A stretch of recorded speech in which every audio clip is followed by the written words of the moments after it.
At lalo na sa ating Panginoon. Amen?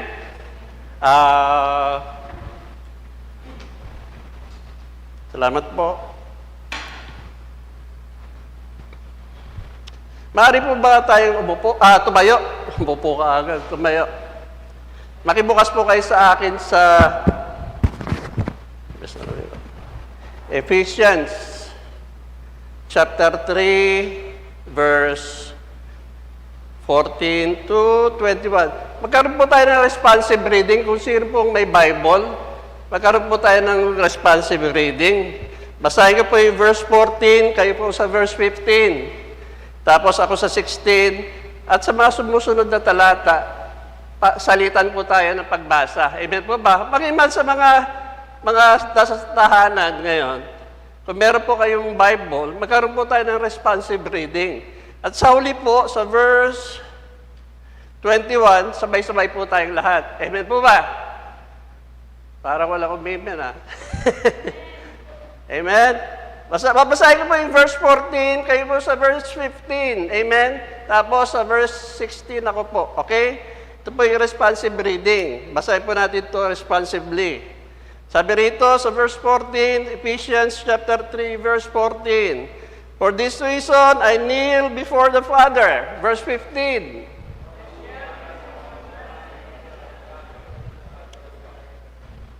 Verse 16, I pray that out of His glorious riches, He may strengthen you with power through His Spirit in your inner being. Verse 17.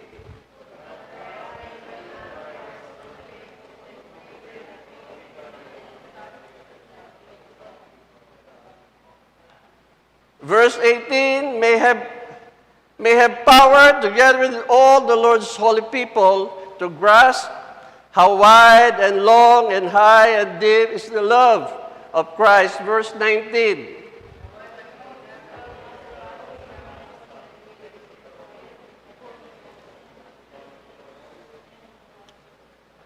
Verse 20, now to Him who is able to do immeasurably more than all we ask or imagine, according to His power that is at work within us. Verse 21, sabay-sabay po tayong lahat. To Him be glory in the church and in Christ Jesus throughout all generations, forever and ever. Amen. Tayo po yung manalangin. Ama naming Diyos na makapangyarihan sa lahat. Muli po, Ama, maraming po salamat sa pagkakataon, O Diyos, na binigay niyo po sa amin at sa akin upang maipahayag po, Diyos, ang inyo pong mensahe ngayon, O Diyos, patungkol po sa pag-ibig. About extravagant love of yours, O God, na patuloy na aming pong damhin, Panginoon, sa aming buhay, sa aming puso, yung tunay na pag-ibig niyo po sa amin, O dakilang Ama. Na kailanman ang pag-ibig niyo po sa amin ay hindi po masusukat, nino man, O dakilang Ama. Ikaw pa rin, O Diyos, ang siyang inaasahan po namin na magpapaudawa kasama ng inyo pong Santong Espiritu na magtuturo, magpapaliwanag sa amin, O Diyos, sa patungkol sa inyo pong mensahe about love, Panginoon. Sa inyo ko na po, O Diyos, pinagkakatiwala ang bawat sandaling lilipas. Buksan niyo po ang aming puso at kaisipan, Panginoon.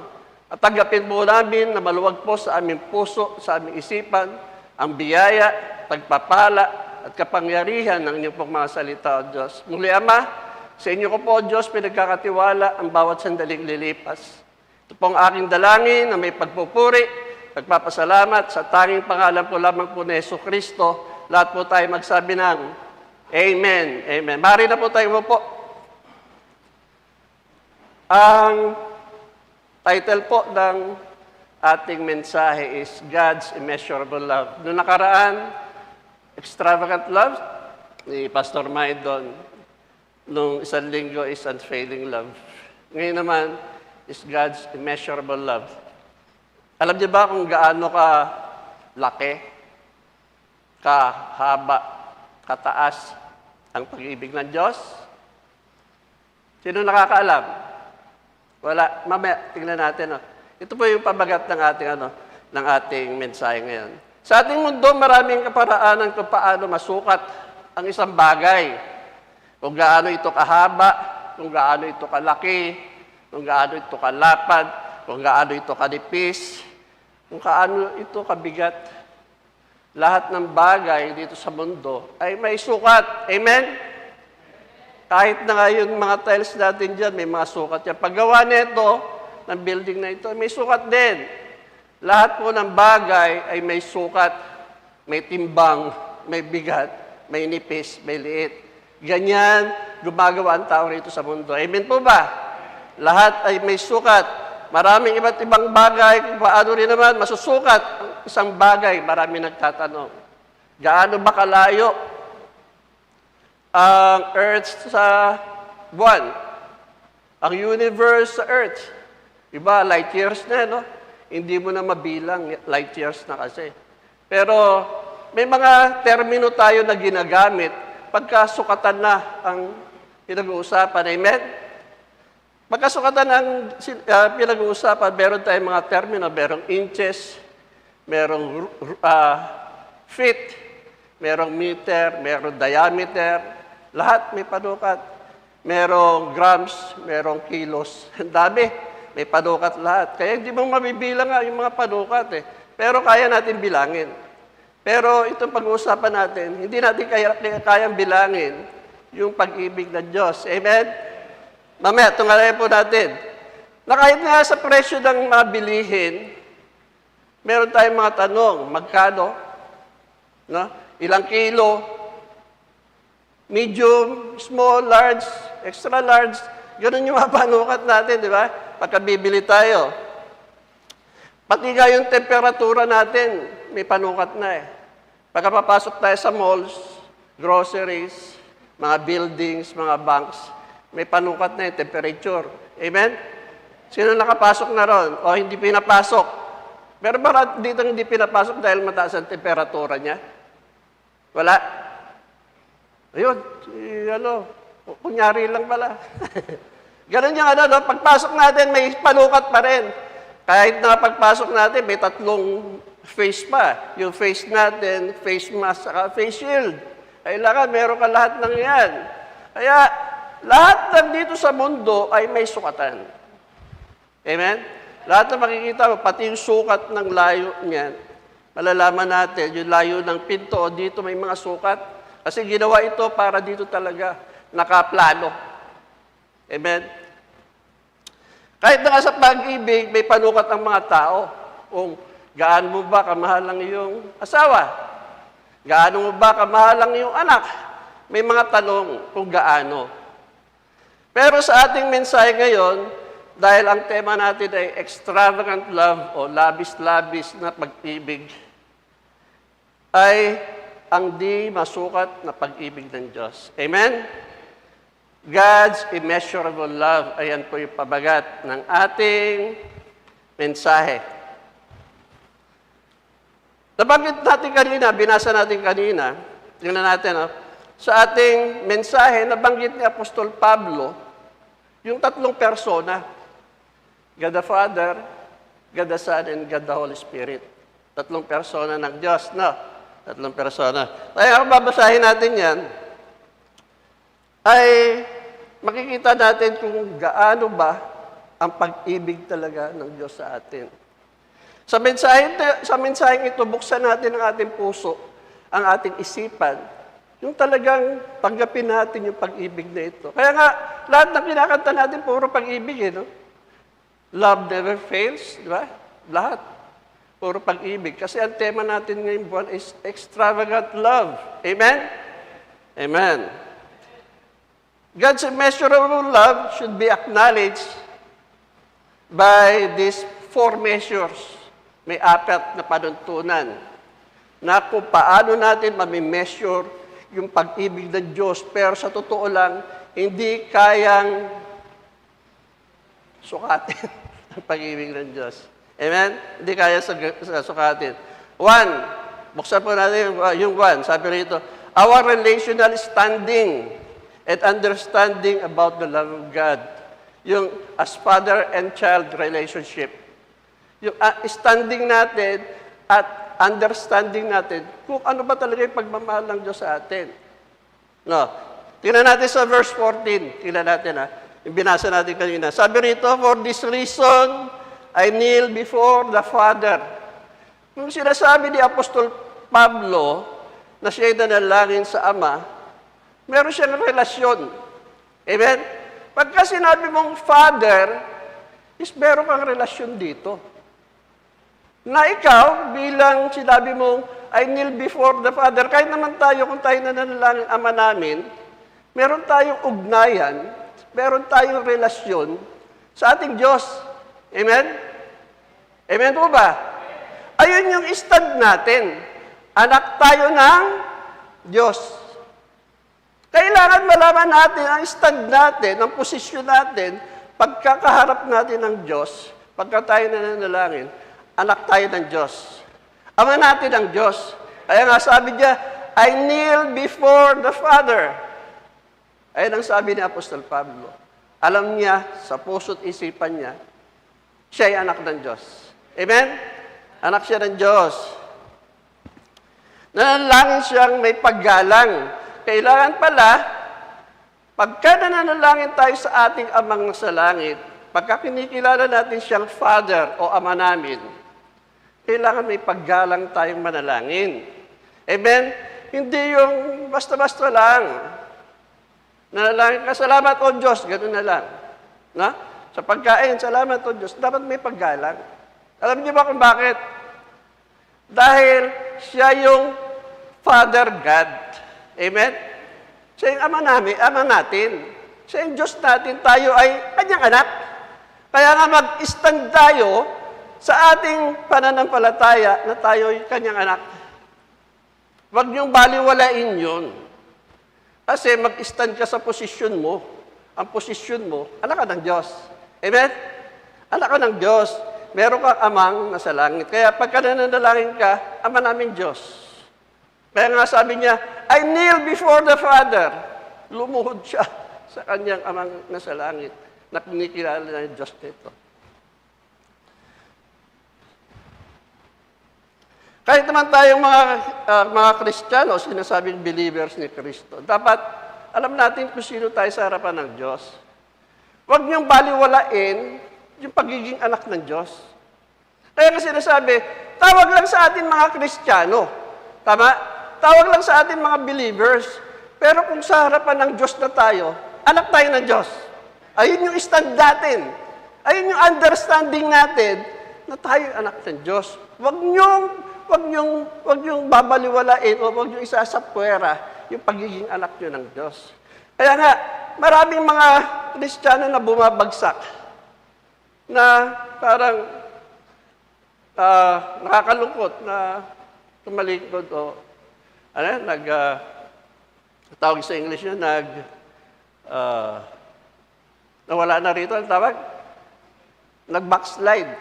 Backslide na maraming mga Kristiyano. Kasi nga, hindi nila alam kung ano yung stand talaga nila. Ano bang stand mo sa harapan ng Diyos? Maraming ganyan. Na hindi mo na nga makikita sa church eh. Kasi hindi nila alam kung ano bang stand nila. Amen? Yung posisyon mo, pagka pumosisyon ka sa harapan ng Diyos, anak ako ng Diyos. Kaya nga, kahit na may mga problema ka, may pagsubok na dumarating sa iyo, yung iba nagmumukmuk na lang, umiiyak, nalulungkot. Kasi nga, hindi nila pinuposisyon yung stand nila bilang anak ng Diyos. Pagka anak ka ng Diyos, manalangin ka. Kung may problema, manalangin ka. Kung meron pa, magbasa ka sa kanyang mga salita. Alam nyo, tumutugon ng Panginoon pagka tayo nananalangin sa salita niya. Amen? Amen po ba? Kaya kung hindi ka nagbabasa ng salita ng Diyos ng Biblia, walang katugunan. Nananalangin ka lang nananalangin. Anong kasagutan? Walang kasagutan. Ang kasagutan ng Diyos na sa Biblia. Amen? Kaya nga palagi tayong tinuturuan, sinasabi sa atin, mag-MTM ka. Manalangin ka ng manalangin, hindi mo naman alam yung katugunan, kasagutan. Amen? Pagka nanalangin ka, alam mo kung saan mo bubuksan yung kasagutan ng Diyos. Kasi anak ka ng Diyos. Alam mo kung sino yung Father mo. Amen? Kaya kung mananalangin ka, Ama namin Diyos, kung may problema ka, bukas ng Biblia. Bukas ng salita ng Diyos. Dapat niya araw-araw mag-MTM ka eh. Amen? Kailangan natin po yun. Kaya yung iba bumabagsak, walang salita ng Diyos talaga. Nananalangin lang. Amen? Nananalangin lang sila. Pero yung katugunan na salita ng Diyos. Kaya babagsak at babagsak. Paano hindi tinugon ng Panginoon? Paano hindi tinugon ng Panginoon? Anong gagawin nila? Ang gagawin nila, magtatampo na lang. Kanino? Sa Diyos pa rin. Hindi tinugon yung panalangin nila eh. Kasi yung panuntunan, yung understanding natin, merong Diyos, ang kasagutan niya, nasa kanyang salita. Amen? Baka mamaya nanalangin ka, may bumulong sa iyo. Hindi po Diyos yun. Baka iba yung bumubulong sa iyo. Ang kasagutan ng Panginoon, ng ating Diyos, ay through the Bible. Amen po ba? Kaya nga, araw-araw talagang sinasaliksik ang Biblia. Kailangan talaga mag-MTM. Kailangan talaga saliksikin mo kung sino ba itong Diyos na ama ko. Bakit ba ako tinawag na anak? Amen? Ba't ba ako tinawag na anak nito? Bukas po tayo sa 1 John, chapter 3, verse 1. 15 muna. Sa verse 15. Tingnan natin, sa verse 15 muna. Sabi niya sa verse 15, from whom every family in heaven and on earth derive its name. Ito yung father neto. From whom every family in heaven and on earth derive its name. Itong father neto, ito yung sinasabing family of believers. Amen po ba? Hindi po yan lahat. Ang sinatawag rito ng family is family of believers. Tayo yun. Kaya meron tayong confidence na tawagin siyang ama namin. Amen po ba? Tingnan nyo dyan, family in heaven. Derive its name, itong father neto. Tayo family of believers. Amen? Tayo kanyang mga anak. Kaya nga, kung haharap ka sa Panginoon, anak ako ng Diyos. Amen? 1 John chapter 3 verse 1. Tingnan natin. 1 John chapter 3 verse 1.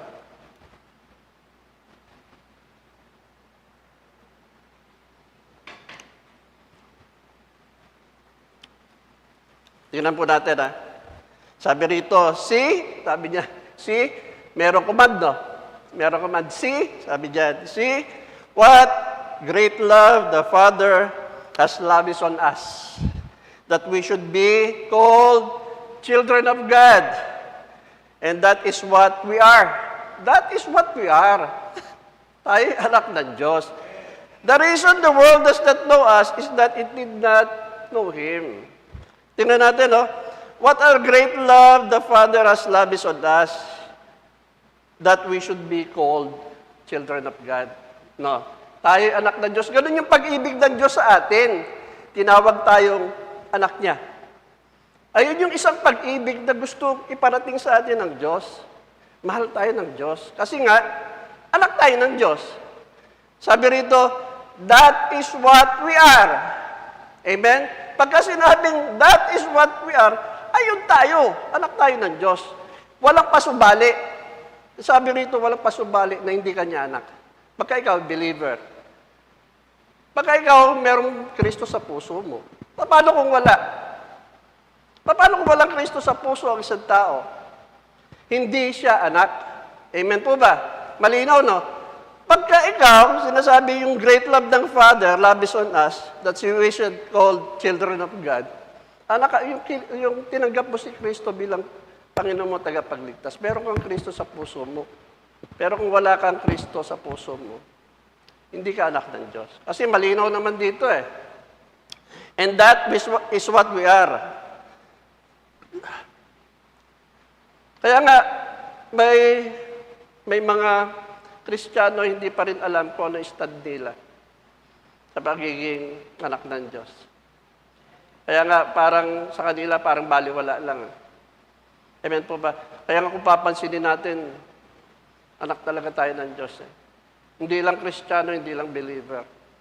Talaga anak tayo ng Diyos. Ayun po ilagay natin ayan po kailangan nating maunawaan. Yung stand natin and understanding natin. Anak tayo ng Diyos. Amen? Pangalawa, our spiritual strength and the power through the love of the Holy Spirit. Meron ba pag-ibig ang Holy Spirit?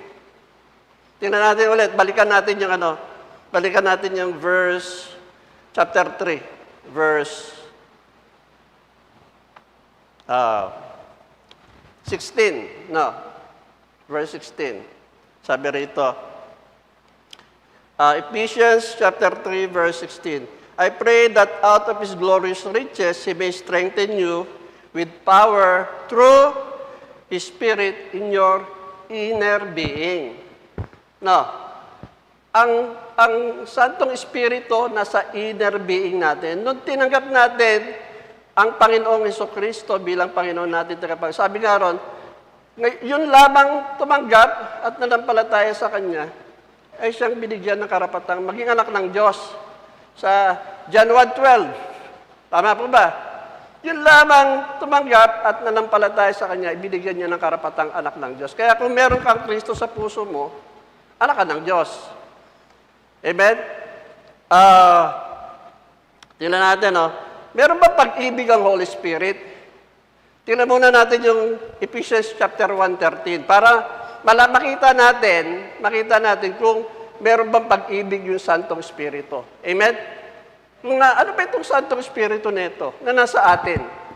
Tingnan natin 1:13. Buksan muna natin 1:13 para maunawaan natin yung pag-ibig ng Santong Espiritu. Amen? Ephesians 1:13. Sabi rito, and you also were included in Christ when you heard the message of truth, the gospel of your salvation. When you believe, sabi ron, when you believe, you were marked in Him with the seal, the promise, Holy Spirit. Ayun, yung tayo naniwala kay Kristo, andun na yung seal natin. Amen? Tinatakan na tayo ng Santong Espiritu. Amen po ba? Kaya unawain natin to para malaman natin kung yung Holy Spirit ba may pag-ibig. Amen. Tingnan natin yung Romans 5:5. Romans 5:5 para maunawaan natin yung Santong Espiritu na sumasa atin. Sabi rito, and hope does not put us to shame because God's love, sabi rito, God's love has been poured out into our hearts through the Holy Spirit who has been given to us. Ito palang Santong Espiritu may dala ng pag-ibig. Yung God's love dito, agape love ba? Yung talagang nagmula sa Diyos. Kaya yung God's love na ito, binigay yung Santong Espiritu, ayun yung pag-ibig ng Diyos. Amen? Kaya unawain natin kung yung pag-ibig ng Diyos ay nasa Holy Spirit. Dapat lang unawain natin. Kasi siya yung sinasabi sa Galatians 5:22, the fruit of the Holy Spirit. Alam niyo, the fruit of the Holy Spirit, maraming nag-aano dyan maraming naguguluhan. Kung yung fruit of the Holy Spirit ba, sa atin ang mula o sa Diyos? Kanina ba nagmula? Pagka sinabi kasi, unawain natin to, the fruit of the Holy Spirit. Pagka sinabi natin the fruit of the Holy Spirit, hindi nagmumula sa atin yun. Kasi yung fruit, unawain natin doon yung fruit, intindihin natin yung fruit doon. Tapos, the fruit of the Holy Spirit, siya yung nagpapalago ng pag-ibig. The fruit of the Spirit is love. Sabi ron, the fruit of the Holy Spirit, the Spirit is love.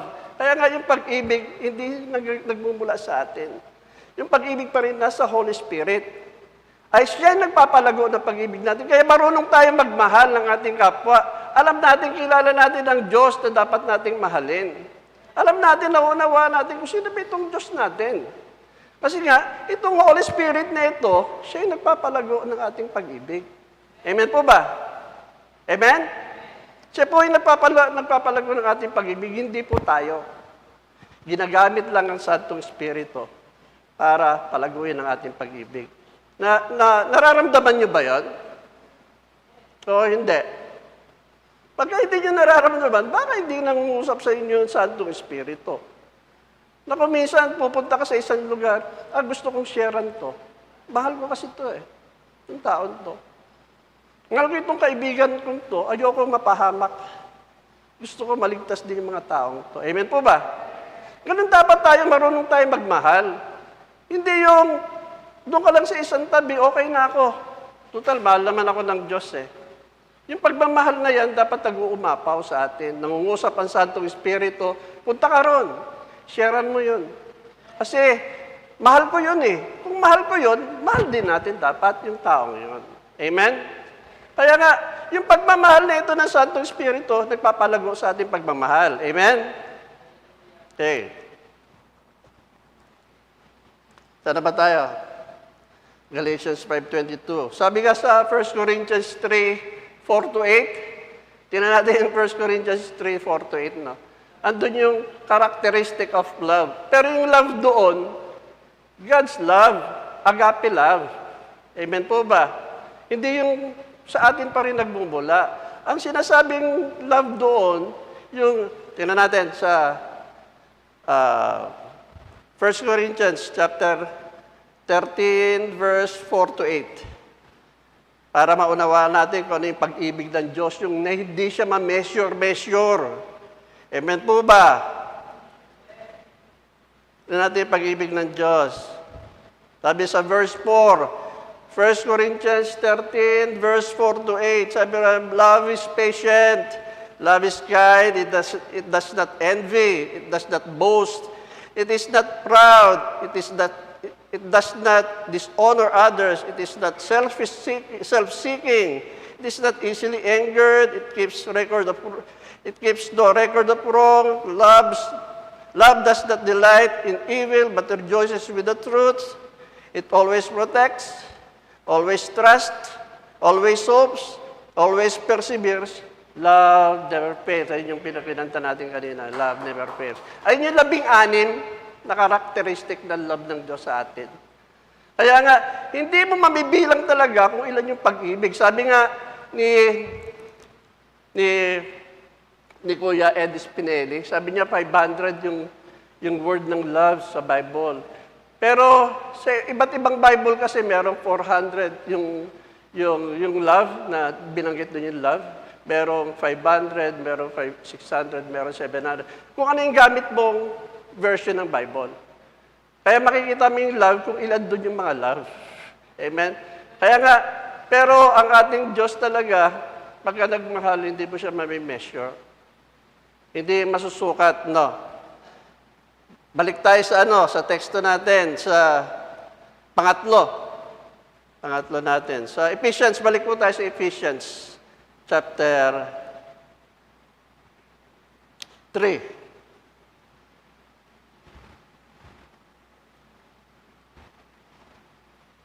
Naintindihan niyo na po yung pag-ibig, no? Yung pag-ibig na sa atin, ito yung Holy Spirit. Yung agape love na sa atin yung Holy Spirit. Amen?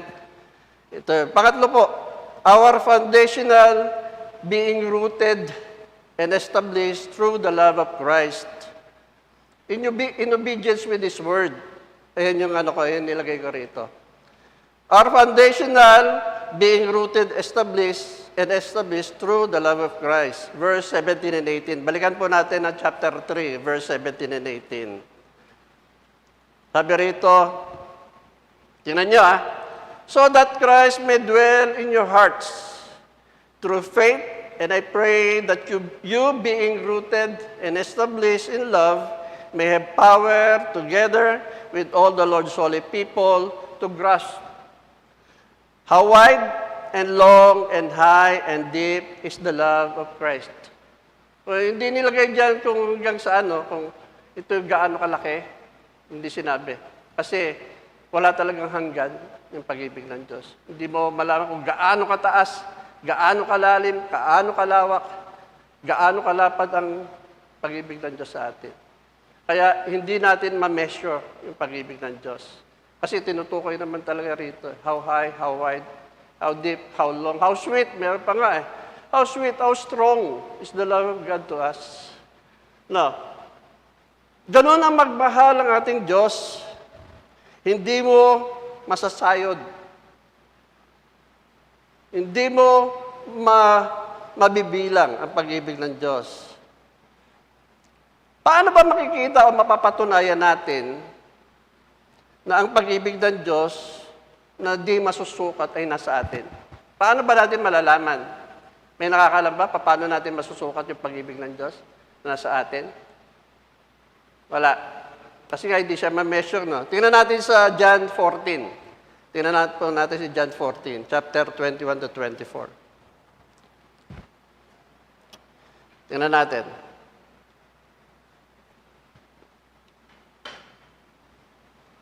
John chapter 14, 21 to 24. Tingnan natin yung dapat ma-rooted and established tayo sa love ni Kristo, sa pag-ibig ni Kristo. Kasi nga, tinutukoy yan yung God the Father, God the Son, God the Holy Spirit, yung sa tema natin.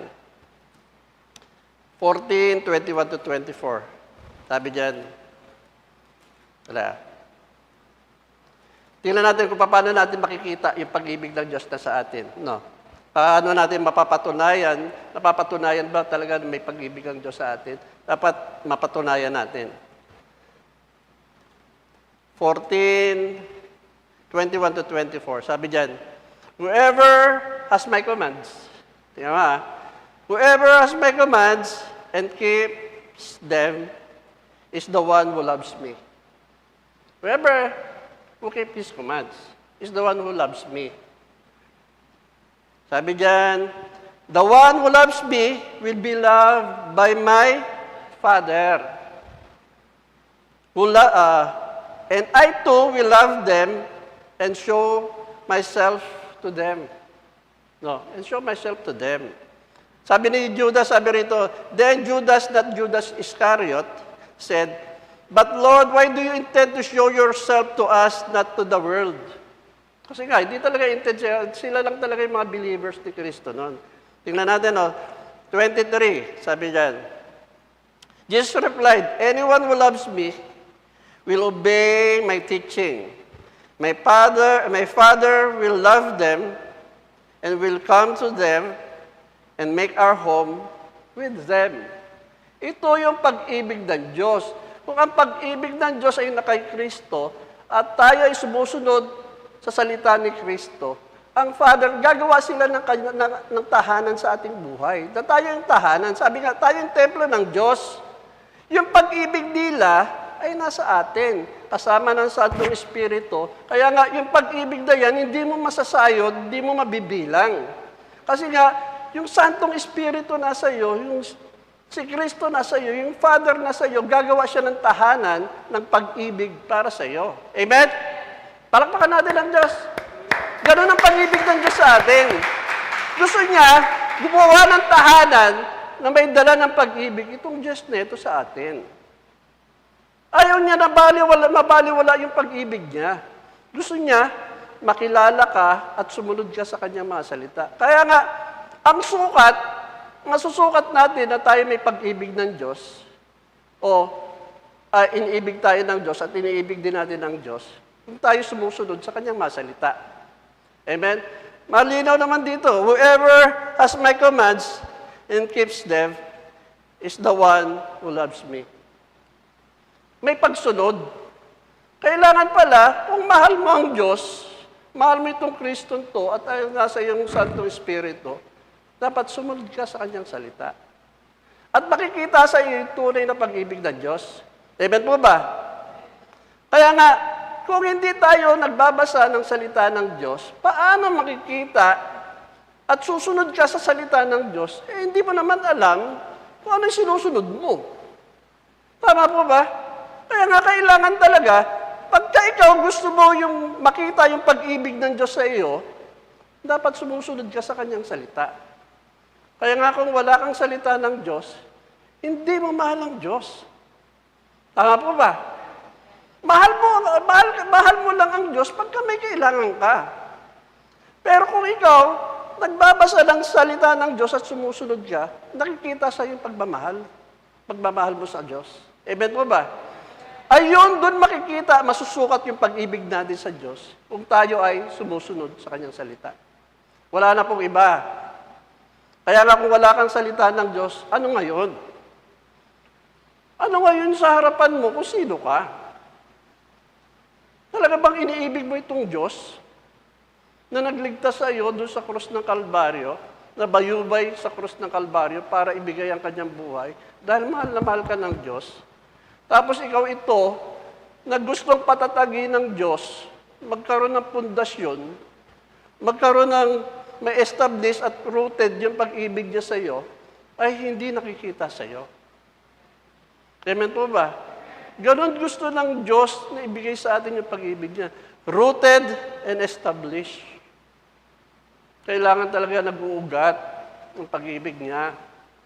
Na kailangan talaga itong ugat nito talagang malago yung pag-ibig niya sa atin. Paano kung wala kang salita ng Diyos? Amen po ba? Nakakalungkot lang po minsan na maraming nananalangin na hindi naman nagbabasa ng salita ng Diyos. Nanalangin lang sila. Nakakalungkot, nananalangin lang sila. Pero hindi nila alam katagunan na sa salita ng Diyos. Maraming ganyan. Kaya nga yung iba na parang nagsasawa kakapanalangin. Nagsasawa talaga sila sa kapanalangin. Tagal ko na nanalangin. Tagal ko na nanalangin pero hindi ako tinutugon ng Diyos. Paano ka tutugunin ng Diyos kung hindi mo naman alam ang Kanyang salita? Hindi ka nagbabasa. Maraming ganyan mga Kristiyano. Maraming ganyan. Hindi lang naman dito, kundi sa mga churches, panalangin lang na panalangin. Hindi nila alam kung dapat may pagsunod. At doon makikita yung pag-ibig ng Diyos. Amen? Number 4, lalaktaw po tayo ng chapter. Number 4, para makuha natin yung God's immeasurable love. Para makuha po natin God's immeasurable love. Number 4, our personal response is to grow and build ourselves up in love. Chapter 4, verse 15 to 16. Ephesians. Balik po tayo sa Ephesians para makita natin yung response natin. Kung paano tayo tumugod sa ating pag-ibig, yung bigay sa ating pag-ibig. Ephesians chapter 4, verse 15 to 16. Balik po tayo sa Ephesians. Okay? Chapter 4, verse 15 to 16. Sabi diyan, instead, speaking the truth in love, we will grow to become, in every respect, the mature body of Him, who is the head, that is Christ. Verse 16, from Him, the whole body, joined and held together by every supporting ligaments, grows and builds itself up in love. As each part does it work. Ganun dapat ang response natin through maturity. At tinutukoy po rito maturity. Dapat, yung pag-ibig na nasa atin nagmamature. Hindi yung pag-ibig na yan nung nakaraan, nung nag-umpisa kang maging Kristiyano, na mag-umpisa kang believer, ayun pa rin yung pag-ibig mo. Dapat yung pag-ibig na yan nag-grow. Amen? Nagbi-build up. Nagmamature. Baka yung pag-ibig mo, ikaw lang, sarili mo lang. Paano itong mga kapitbahay, kaibigan, ka-office mate mo na walang Kristo sa puso? Walang Kristo sa kanilang buhay. Paano na lang yon sila? Kaya nga kailangan yung pag-ibig nito, ginagamit natin, ini-exercise natin. Amen? Kaya dapat isinishare natin yung pag-ibig nito sa iba. Hindi lang tayo. Kaya nga kung nagbabasa ka ng salita ng Diyos, itong pag-ibig niya ay na isi-share mo sa iba. Ngayon, sa ganong bagay, sa ganong sitwasyon mo, nag-grow ka. Amen? Yung pag-ibig na nasa iyo, nag-grow. Kasi nga, sinishare mo na si Kristo sa iba. Yung pag-ibig. Amen? Ngayon, kung hindi mo sinishare, hindi ka nagsishare ng salita ng Diyos, hindi mo pinapakilala si Kristo bilang Panginoon at tagapagligtas sa iba, yung love na nasa iyo, hindi nagmamature. Kailangan, sinishare mo to, sabi nga, immeasurable love ng Diyos, dapat yung immeasurable love ng Diyos, umaapaw na sa iyo ngayon. Nag-uumapaw na. Kailangan mo nang isalin sa iba. Kasi ayun yung pag-ibig ng Diyos eh. Hindi mo na mabilang eh. Kasi hindi na kasya sa akin, yung pag-ibig ng Diyos, nagmamature ka na, kailangan pala i-share mo na yung pag-ibig na yan. Kaya, itong personal response natin is to grow and to build up, to build up our love for others. Our love for God na rin, mas lalo na sa ating Diyos. Kaya nabibuild ang ating love na yon dahil patuloy tayong sinasaliksik ang salita ng Diyos. Di ba? Kailangan saliksikin. Paano mo, sabi nga, paano tutugon sa iyo ang Diyos kung hindi ka nagbabasa ng salita ng Diyos? Sabi nga, seek ye first the kingdom of God and His righteousness, and all these things shall be added. Matthew 6:33. And all these things shall be added. Ang kingdom of God, nandito sa Biblia pa rin. Ito yung kingdom of God. Makikita natin, mababasa natin, masasaliksik natin. Ano ba itong kingdom of God? At yung kingdom of God na yun, yung pag-ibig na namumutawi na sa ating puso, kailangan na natin i-share. Nag-uumapaw na no? Nag-uumapaw na. Immeasurable na sa iyo. Hindi na sukat. Parang nagsuot ka ng damit. Pagka hindi na sukat sa iyo, pamimigay mo na lang. Amen? Ganun din dapat tayo. Kung immeasurable na yung love sa atin, hindi na natin ma-contain, sabi nga, hindi na natin ma-contain, ay ibinabahagi na natin sa iba. Amen po ba? Amen po ba? Ganun yung pag-ibig na Diyos nag-uumapaw. Hindi, immeasurable, sabi nga. Conclusion po natin. Dito na lang po tayo. So, ang pag-ibig ng Diyos ay immeasurable at ay pawang ibinigay na sa atin ng Diyos. Ando na yung Diyos Ama, Diyos Anak, Diyos Espiritu Santo. Binuo sa atin ang pag-ibig. Nasa atin na yung pag-ibig ng Diyos ngayon. Ang tugon lang naman, anong gagawin mo sa pag-ibig ng Diyos kung nasa iyo na? Immeasurable na siya. Anong gagawin mo sa pag-ibig ng Diyos ngayon? Dapat tayo kumilos, gumawa, i-build up natin to, strengthen natin, mag-grow tayo. Sabi nga rito, yung panukat ng pag-ibig ng Diyos ay standing and understanding, strength and power, rooted and established, grow and builds up. Ganun ang Diyos, ganun ang pag-ibig ng Diyos sa atin. Dapat tumatayo tayo anak ng Diyos. Yung pag-ibig nito na sa atin, nag-grow. Sinishare natin sa iba. Amen po ba? Merong isang tao, nagtanong sa kanyang pastor. Sabi niya sa kanyang pastor, Pastor, ano ba ipapanalangin po natin? Yung maliliit lang ba na bagay o malalaking bagay? Ang tugon ng pastor, sabi ng pastor, nag-isip yung pastor, sabi ng pastor na, sandali kunin ko lang, hindi ko makita yung pastor. sabi ng pastor, sabi na nagtanong, Pastor, sa tingin niyo ba, kailangan bang ipanalangin ang maliliit na bagay, yung malalaking bagay lang ang dapat ipanalangin natin? Alam niyo, ang sabi ng pastor, mag-isip ka ng isang bagay na mas malaki pa, na mas lalaki pa sa ating Diyos. Mag-isip ka ng isang bagay na mas lalaki pa sa ating Diyos. Ang Diyos natin ay malaki. Tayo rito sa mundo ay mga problema natin, mga pagsubok na nangyayari sa atin, maliit lang yan sa harapan ng Diyos. Ano man pagsubok sa ating buhay, ano man problema, malaki man yan at maliit, tandaan po natin, mag-stand tayo sa ating posisyon bilang anak ng Diyos. Amen po ba? Mag-stand tayo na tayo'y mahal ng Diyos at mahal din natin ang ating Diyos. Ganon natatapos dapat ang ating buhay bilang sinasabing God's immeasurable love. Yung pag-ibig dito ay talagang yung Diyos hindi na may measure yung pag-ibig na binibigay niya sa atin. Dapat yung pag-ibig natin, yung pag-ibig na nasa atin, hindi rin na may measure. Dapat nag-uumapaw na. Pinamamahagi na natin sa iba. Amen po ba? Ganun ang God's immeasurable love. Ang tanong, meron ba tayo ngayon yun? God immeasurable sa ating buhay. God's immeasurable love. Kailangan sa ating puso bilang mga sinasabi ng anak ng Diyos ay ipamuhay natin, isabuhay natin yung pag-ibig ng Diyos. Huwag natin balay-walain yung pag-ibig ng Diyos sa ating buhay. Yung Santong Espiritu na sa atin.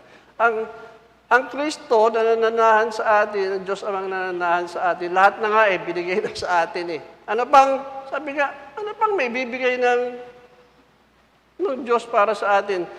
Isa na lang verse sa chapter 3 ulit ng Ephesians. Tingnan natin. Yung doxology. Sabi nga rito, doxology. Verse 20, tingnan niya, verse 20 to 21. Now, sabi diyan, now to Him who is able to do immeasurably more than all we ask or imagine, according to His power that is at work within us, to Him be glory in the church and in Christ Jesus throughout all generations, forever and ever. Amen. Ito po yung doxology. Pero tingnan natin yung immeasurable na lahat ng isipin natin, lahat ng hingiin natin, ay kayang ibigay ng Diyos. Amen po ba? Kaya niyang ibigay. Ang tanong lang kung nag-work sa atin yung pag-ibig ng Diyos. Kung nag-work. Pero kung hindi nag-work, paano na lang? Kaya nga, kung immeasurably ang ibibigay sa atin ng Diyos, immeasurable ang kanyang pag-ibig sa atin, dapat immeasurable din yung pananampalataya natin, pag-ibig natin sa Diyos. Amen po ba? Tayo po'y manalangin. Ama naming Diyos na makapangyarihan sa lahat. Muli, Ama, marami pong salamat o dakilang Ama. Tunay o Diyos na hindi mabibilang, hindi masusukat. Yung pag-ibig niyo po sa amin, Panginoon, walang hanggan, o Diyos. Never fail, sabi nga. Yung pag-ibig niyo po sa amin. Yung pag-ibig niyo po sa amin, o Diyos, kailanman ay walang makahahadlang. Sino man, o Diyos. Ganun niyo po kami kamahal. Ang tanong lang po ang tanong lang po ninyo sa amin ay, gaano po ba kamahal namin kayo, o Diyos? Ang tunay na katugunan ay dapat yung pagsunod namin sa inyo pang mga salita, o dakilang Ama. Patuloy, o dakilang Diyos, na yung pag-ibig ninyo pong ito na hindi mabibilang, hindi mamimeasure, ay mapatunayan sa aming buhay na kung saan bawat salita po namin, bawat gagawin po namin, bawat iisipin po namin, ay may pag-ibig, o dakilang Ama. At makita sa amin talaga, Panginoon, yung pag-ibig na ibinigay niyo po sa amin palaging namumutawi sa aming bibig, sa aming puso, sa aming isip. Maraming salamat, Panginoon, sapagkat yung pag-ibig na yan ay immeasurable, O Diyos. Walang sukat, walang hangganan, O dakilang Ama. Maraming salamat, O dakilang Ama, sa inyo pong Santong Espiritu, na siyang may dala rin ng pag-ibig sa aming puso, Panginoon. Naway, mamunga, Panginoon, yung pag-ibig niyo po sa amin, rooted, established, Panginoon, in love, Panginoon. Maraming po salamat, O dakilang Ama, sapagkat meron po kami pagkakataon na marinig yung tunay na pag-ibig niyo po sa amin. Kailanman, sabi nga, hindi magmamaliw ang pag-ibig niyo po sa amin. Hindi masusukat, hindi matitimbang kailanman. Ganun niyo po kami kamahal, O Diyos. Ganun niyo po kami kamahal. Papuri at pasasalamat ay sa inyo lang, O dakilang Ama. Sapagkat meron po kaming Diyos na tinatawag po kaming anak. Maraming po salamat, O Diyos, sapagkat kami po'y anak ninyo, O Diyos. Kami po'y anak ng Diyos. Papurit pa salamat, O dakilang Ama, ay sa inyo lang, O dakilang Ama. At ikaw pa rin, Panginoon, ang siyang maluwalhati, maparangalan, may taas, may pagmalaki, at mapaglingkuran po namin habang kami naririto sa aming tatayuan, Panginoon, na mundo. At i-share po namin, Panginoon, sa iba, yung hindi masayod na pag-ibig niyo po sa amin. Share po namin yung pag-ibig niyo po, Ama, na nag-uumapaw na po sa amin kung kami lang po, Diyos, ay sumusunod sa inyo pong mga salita. Maraming po salamat, O dakilang Ama, sa inyo pong kabutihan, katapatan, lalo tigit sa pagmamahal niyo po sa amin. Ito po ang aming dalangin, aking dalangin, Sa tanging pangalan po lamang po ni Jesucristo, lahat po tayo magsabi ng Amen. Amen.